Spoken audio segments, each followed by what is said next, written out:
명작 애니메이션을 보다 보면 애니가 끝난 이후에도 그 장면이 계속 생각나고 긴 여운이 남는 경우가 있습니다. 이런 애니들은 특히 슬프면 슬플수록 후유증이 심하게 오는데요. 이번 영상에서는 이런 시청자들의 후유증을 유발했던 애니메이션들을 소개해볼까 합니다. 이번 영상에는 스포일러가 있으니 주의해주세요. 플라스틱 메모리즈는 주인공인 미즈가키 츠카사가 안드로이드이자 메인 히로인인 아이라를 만나며 벌어지는 이야기를 가지고 있습니다. 이 애니메이션에서는 독특한 설정이 하나 있는데요. 바로 9년 4개월이 지나면 안드로이드가 기억을 잃고 난폭해지기 때문에 수명이 다하기 전에 폐기 처리가 된다는 설정입니다. 자동차의 폐차를 떠올릴 수 있지만 그것은 아니고요. 새로운 기억을 넣는 건데요. 기억을 폐기한다는 게 더 정확한 표현일 것 같습니다. 여기까지만 말해도 결말이 대충 예상되시죠? 네, 그렇습니다. 이 애니는 메인 히로인의 기억이 사라진다는 것을 먼저 알려주고 슬픈 스토리로 흘러갈 것이다 라는 것을 예고하면서 시작합니다. 결말을 먼저 알아버리면 재미가 팍 식을 수도 있겠지만 다른 애니의 슬픈 장면이 30 정도 된다면 이 애니는 110 정도 되기 때문에 오히려 끝이 다가오면 다가올수록 더 안타까웠던 애니였는데요.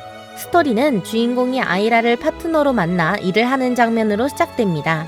둘의 업무는 수명이 끝날 기프티아를 회수하는 일이었는데요. 사람과 9년이라는 시간을 함께 생활한 안드로이드를 갈라놓는 건 쉽지 않았지만 둘은 어찌저찌 일들을 헤쳐나갑니다. 心配しなくても大丈夫だよ。そっか。それじゃあおばあちゃん。バイバイ。 그러다가 서로 눈이 맞아 호감을 느끼게 되는데요. 그렇게 둘은 데이트도 하면서 연애의 감정을 싹 틔우게 됩니다. 私は司を苦しめてまでパートナーでいたいとは思わないので。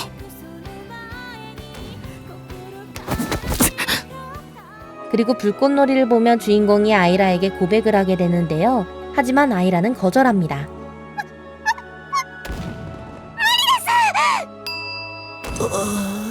주인공은 어제의 충격에 멘탈이 나가게 되지만 사실 아이라는 자신의 수명이 얼마 남지 않은 상태였다는 것을 알고 자신의 기억이 사라지면 주인공이 슬퍼할 것을 알기 때문에 호감이 있지만 그의 마음을 거절한 것이었습니다.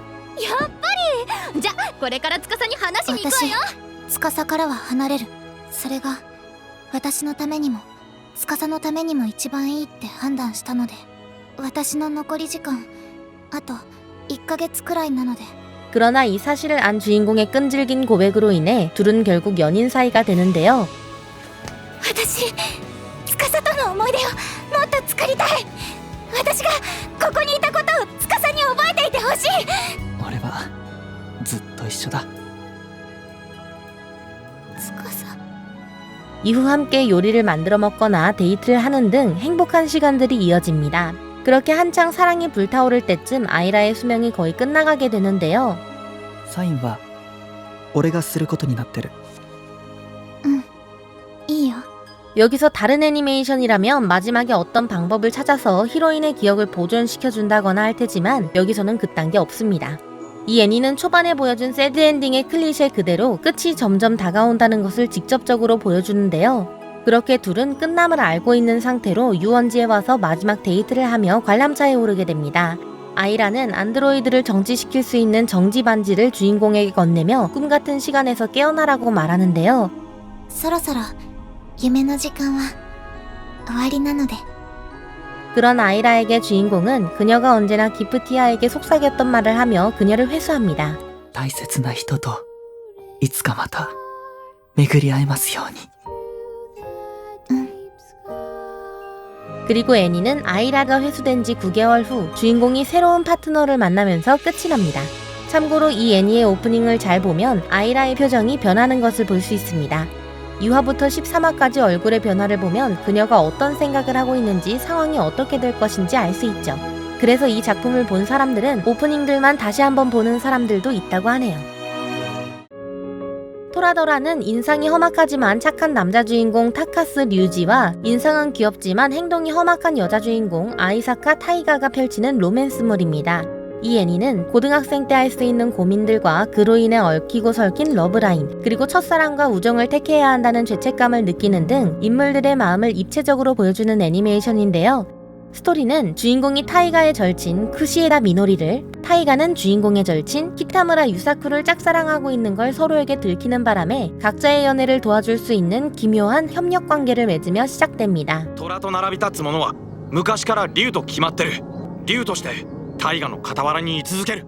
초반에는 서로가 서로를 응원해주기도 하고 직접적으로 도와주기도 하는 등 본래의 목적을 착실히 수행하지만 남녀관계에 친구가 없듯 타이가가 유사쿠에게 차여 속상해하고 있을 때 주인공이 그녀를 위로해주거나 수영대결에서 우연한 사고를 당한 주인공을 타이가가 구해주기도 하면서 둘의 사이는 점점 가까워지게 되는데요.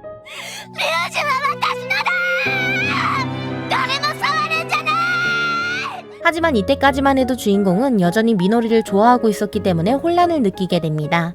주인공은 자신의 복잡한 마음을 정리하기 위해 용기를 내 미노리에게 고백하지만 거절당하게 되죠. 見せたかったんだ、幽霊を。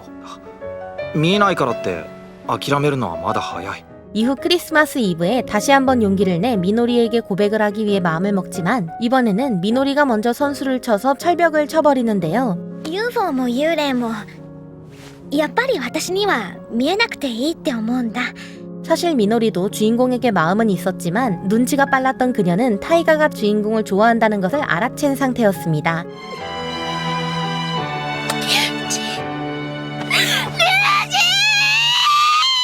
결국 나중 가면 주인공과 타이가가 서로 사귀면서 끝이 나지만 이 애니를 보다 보면 꼭 주인공인 류지와 타이가가 아니더라도 미노리, 유사쿠 등의 입장이 되어 왜 저렇게 행동했는지, 왜 저런 말들을 하게 되었는지 이해할 수 있습니다. 그야말로 완벽한 서사를 보여주고 있죠. 그렇게 등장인물의 발에 맞춰 천천히 결말을 따라가다 보면 아, 이게 괜히 러코물의 교과서라고 불리는 게 아니구나 라며 나도 모르게 박수를 치는 모습을 발견할 수 있다고 하네요. 이별의 아침에 약속의 꽃을 장식하자는 늙지도 않고 청소년의 모습으로 영원을 살아가는 요르프족의 이야기를 그리고 있습니다. 이 애니는 평화로운 요르프족의 마을에 요르프족의 피를 원하는 메자테군에 의해 파괴당하면서 시작됩니다. 공격을 받은 요르프인들은 죽임을 당하거나 살기 위해 뿔뿔이 흩어지게 되는데요.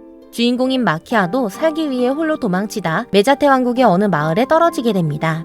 그녀는 이 절망스러운 상황에 죽으려고 결심을 하게 되는데요.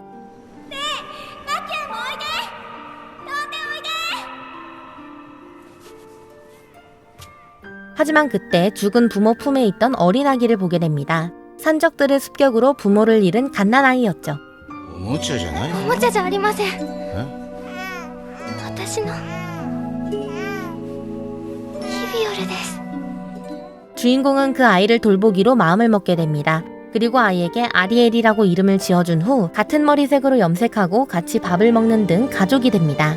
그렇게 평범하다면 평범한 일상을 지내던 어느 날 애완견인 오노라가 죽게 됩니다. 주인공은 이 모습을 보고 삶의 길이가 다른 자신과 아리엘을 생각하며 눈물을 흘리게 되는데요.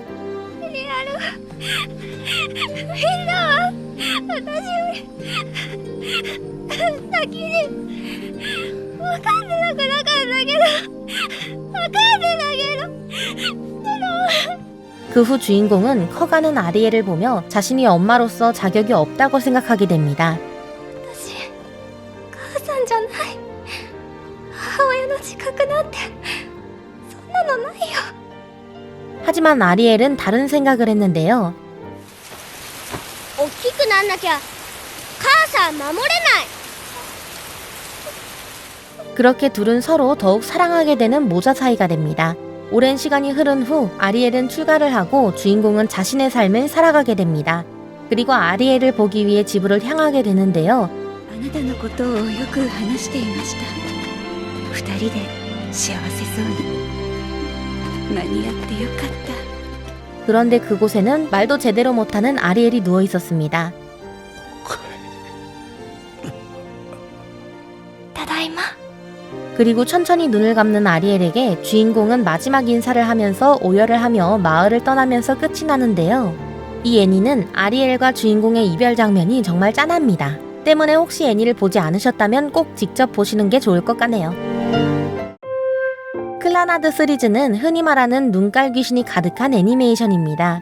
때문에 처음 나왔을 때만 해도 큰 기대를 하는 사람들은 많지 않았는데요.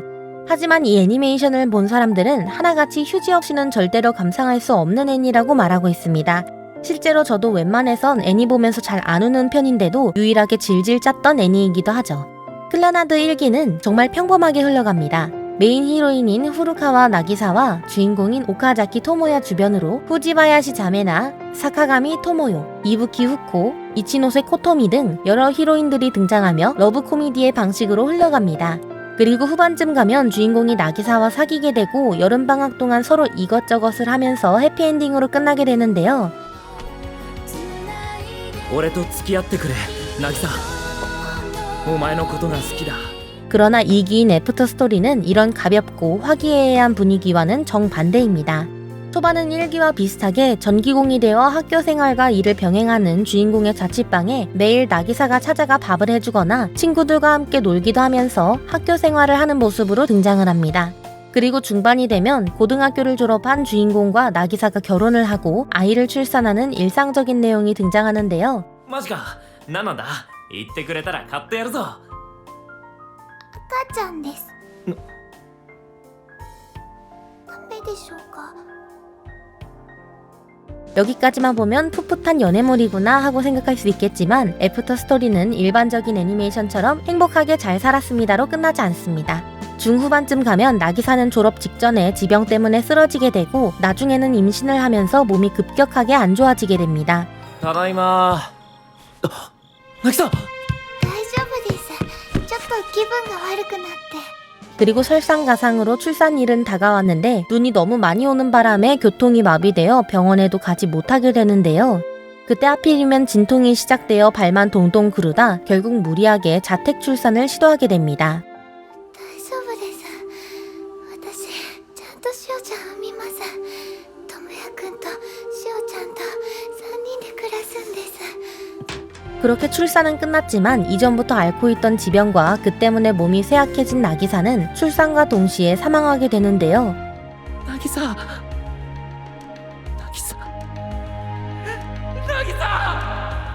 주인공은 자신의 삶의 유일한 버팀목이었던 나기사를 잃어버렸다는 사실에 충격받고 딸인 우시오를 장인 장모에게 맡긴 후 혼자 살아가게 됩니다. 그렇게 주인공은 5년 동안이나 우시오를 방치한 채 일과 술에 찌들어 하루하루를 살아가게 되는데요. 그러다 우시오가 5살이 되던 날 장인과 장모의 설득 아닌 설득으로 주인공은 딸과 함께 여행을 떠나게 됩니다. 그리고 여행 도중 우시오가 아빠의 부재로 얼마나 힘들었는지 말하며 처음으로 주인공의 품에서 눈물을 흘리게 되는데요. 早苗さんが言ってた。泣いていいのはおトイレかパパの胸の中だって。 주인공은 이 모습을 보며 마음을 고쳐먹게 되고 우시오를 다시 자신의 집으로 데려와 그동안 못해줬던 아빠 노릇을 하게 됩니다. 그러나 우시오가 엄마인 나기사의 불치병을 이어받은 게 밝혀지면서 스토리가 다시 암울해지게 되는데요. どうした後ろ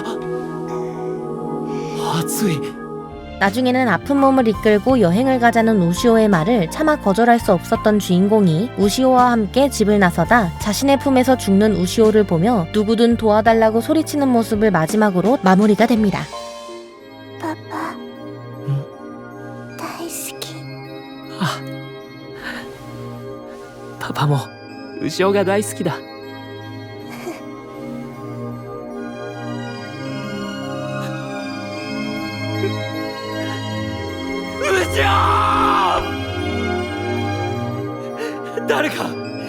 誰か後ろ 이 애니는 결말에서 해피엔딩으로 끝나긴 하지만 전개가 워낙 슬프기 때문인지 전 세계를 통틀어 가장 슬픈 애니메이션 중 하나로 꼽히고 있다고 하네요.